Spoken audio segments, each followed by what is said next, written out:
বন্ধুরা, কাঁচমিঠা আম, বিট লবণ আর মরিচের গুঁড়ো দিয়ে মাখিয়ে খেতে তোমাদের কার কার ভালো লাগে? আমার তো ভীষণ ভালো লাগে। তো এতে দেখতে পাচ্ছ আজকে একটি বড় ধরনের আম নিয়ে নিয়েছি গাছের। এগুলো হচ্ছে কেজি আম।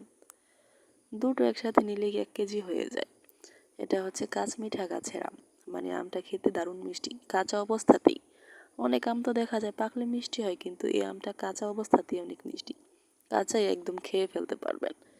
আমার তো ভীষণ ভালো লাগে এই আমটা খেতে। তো এটা আজকে কেটে কুটে নিচ্ছি, খাবো। কার কার ভালো লাগে আর ভিডিও দেখে কারের জিভে পানি চলে আসতে, তার জন্য কিন্তু আমি দায়ী না।